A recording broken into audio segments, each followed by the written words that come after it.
بارے میں تمہارے پاس کوئی علم نہیں ہے، لہذا اس کی تفصیل تم سمجھ نہیں سکتے ہو۔ روح آسمان سے آتی ہے، جسم زمین میں بنتا ہے، پھر 4 مہینے بعد اللہ اس کو آپس میں جوڑ دیتا ہے، زندگی متحرک ہو جاتی ہے، روح ہی کے ساتھ زندگی کی بقا رہتی ہے۔ جب اللہ اسے واپس نکال لیتا ہے تو سارے ٹائٹل ہٹ کر صرف ایک نام سب کو مل جاتا ہے، اور وہ میت کا ہوتا ہے۔ وہ حضرت مولانا ہو، وہ کوئی ڈاکٹر ہو، بادشاہ ہو، صدر وزیر ہو، سارے اعزاز ٹائٹل ہٹا کر اس پر میت کا لفظ۔ کاش تم دیکھ سکتے وہ منظر جب اللہ کے فرشتے نافرمانوں کی روح کو نکال رہے ہوتے ہیں تو ان کے منہ پہ بھی مارتے ہیں، ان کی کمر پر بھی مارتے ہیں۔ اور اخرجوا انفسکم اليوم، نکالو آج اپنی روحوں اور جانوں، اب تم بچ نہیں سکتے ہو۔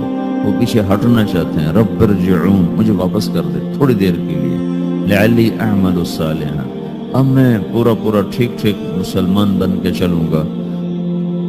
اور حدیث پاک میں آتا ہے کہ ملک الموت اترتا ہے، اس کے ساتھ 4 فرشتے ہوتے ہیں، کہ ملک الموت کہتا ہے ایتھا النفس الخبیثہ کانت فی الجسد الخبیث، اے خبیث روح جو خبیث جسم میں تھی، اخرج، باہر آؤ۔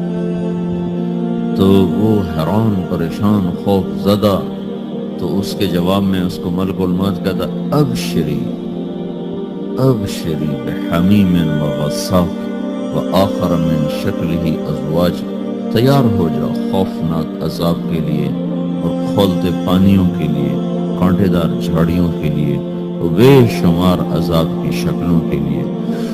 تو اس کی روح کو جب کھینچتے ہیں تو رگ رگ سے وہ کٹ کے نکلتی ہے، تو سارا وجود زیر و زبر ہوتا ہے، سکرات کا درد ساری دنیا کے دردوں پر حاوی ہے۔ جب اس کی روح نکلتی ہے اور اس کو لے کر آسمان پر چلتے ہیں تو دروازے پر پہنچتے ہیں تو اندر سے فرشتے پوچھتے ہیں کون ہے؟ کہتے ہیں فلاں کا بیٹا ہے۔ کا نفس خبیثہ فی الجسد الخبیث، یہ تو وہی بدماش ہے جو بدماش جسم میں تھا، یہ وہ بدبخت روح ہے جو بدبخت جسم میں تھی، اس کے لیے آسمان کے دروازے نہیں کھل سکتے، اسے واپس کر دیا جائے۔ تو آسمان کے دروازے لا تفتح لهم ابواب السماء ولا يدخلون الجنة حتى يلج الجمل في سم الخياط، کہ ان کے لیے آسمان کے دروازے نہیں کھلیں گے اور ان کے لیے جنت کے دروازے نہیں کھلیں گے، پھر یہ وہاں سے نیچے گرائے جاتے ہیں جو اللہ کا قید خانہ ہے، سجین، وما ادراک ما سجین، کتاب مرقوم۔ وہ تمہیں خبر نہیں کہ وہ کیا خوفناک قید خانہ ہے جو اللہ تعالیٰ نے بنایا ہے، اسے وہاں دھکیل دیا جاتا ہے۔ پھر قیامت تک اس کے لیے انتظار کی گھڑیاں ہیں اور عذاب کی شدت ہے۔ اور جب کوئی نیک آدمی اللہ تعالیٰ کے دربار میں جانے کا اس کا وقت آتا ہے تو اس کے لیے بھی فرشتے آتے ہیں اور آ کر اس کو خوشخبری دیتے ہیں اور آ کر اس کو تسلی دیتے ہیں کہ آپ غم نہ کریں، پیچھے والے بھی آپ کو مل جائیں گے، آپ خوف نہ کریں، آگے ساری منزلیں آپ کے لیے آسان ہیں، آپ کے لیے جنت بھی تیار ہے، رب بھی مہربان ہے۔ اور حدیث پاک میں آتا ہے کہ ملک الموت اور 4 فرشتے آتے ہیں، وہ 4 فرشتے اس کو سہلاتے ہیں، دباتے ہیں کہ موت کا درد اسے محسوس نہ ہو، اور ملک الموت فرماتے ہیں ایتھا النفس الحمیدہ کانت فی الجسد الحمید اخرجی، اے نیک روح جو نیک جسم میں تھی، باہر آؤ۔ کیا کرو؟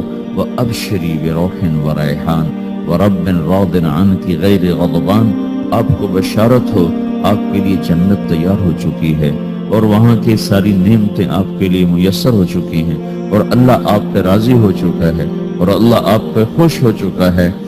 اس پر اس کی روح کو نکالا جاتا ہے، پھر سارے فرشتے اس کو استقبال کے ساتھ جو آسمان پر لے جاتے ہیں تو اندر سے پوچھتے ہیں کون ہے؟ کہ فلاں کا بیٹا، فلاں کی بیٹی۔ کہتے ہیں نفس حمیدہ فی جسد حمید، یہ تو نیک روح تھی جو نیک جسم میں تھی، مرحبا بہی، اس کو ہم سب استقبال اس کا کرتے ہیں، اور ایک دم آسمان کے دروازے کھلتے ہیں، پھر وہ پہلا، دوسرا، تیسرا، چوتھا سارے آسمان پار کرتا ہوا اللہ پاک کے عرش کے نیچے کے جا کر، مرد ہے یا عورت، وہاں جا کر سجدے میں سر رکھتا ہے اور اللہ تعالیٰ فرماتے ہیں ہاں اس نے ہمیں خوش کیا، ہم اسے خوش کریں گے۔ تو اس طرح میرے عزیزو یہ دو موتیں ہر انسان دیکھتا ہے، یا وہ جنت کے فرشتوں کا استقبال دیکھتا ہے یا جہنم کے فرشتوں کی مار اور پٹائی کو سہتا ہے۔ ہمارے علاقے کی بتا رہا ہوں، اپنے علاقے، ایک زمیندار مر گیا، اس کی قبر کھودی ساری بچھوؤں سے بھری، ایسے جیسے چیونٹیاں پھر رہی ہوتی، تو انہیں وہ بند کر کے دوسری کھودی، ساری بچھوؤں سے بھری، پھر وہ بند کر کے تیسری کھودی، ساری بچھوؤں سے بھری۔ قبرستان میں اتنے بچھو کہاں سے آ جائیں؟ یہ زمین کے بچھو نہیں ہے، یہ آخرت کی بلائیں ہیں جس کے ساتھ اب اس سے قیامت تک رہنا ہے اور گزارا کرنا ہے۔ تو یہ دو طرح کی موتیں روزانہ لوگ مرتے ہیں، روزانہ لوگ مرتے ہیں۔ جب نماز کا وقت ہوتا ہے ملک الموت ساری دنیا کا چکر لگاتا ہے اور دیکھتا ہے کون پڑھ رہا ہے کون نہیں پڑھ رہا، کون پڑھ رہا ہے کون نہیں پڑھ رہا۔ جو نماز کی پابندی کرتا ہے اس کی موت آسانی سے ہوتی ہے، جو نماز میں غفلت کرتا ہے اس کے ساتھ موت کے وقت شدت اور سختی اختیار کی جاتی ہے۔ تو بھائیو یہ ایک جسم ہے، ایک روح ہے۔ روح باقی رہنے والی چیز ہے، جسم مٹ جاتا ہے، پھر اللہ سے قیامت کے دن نیا جسم عطا فرمائے گا، ایک نیا جسم دیا جائے گا۔ روح وہی ہے جو اللہ کے خزانوں میں جمع ہو جاتی ہے۔ نافرمان کی سیاہ کالی روح ہوتی، فرما بردار کی روشن چمکدار روح ہوتی۔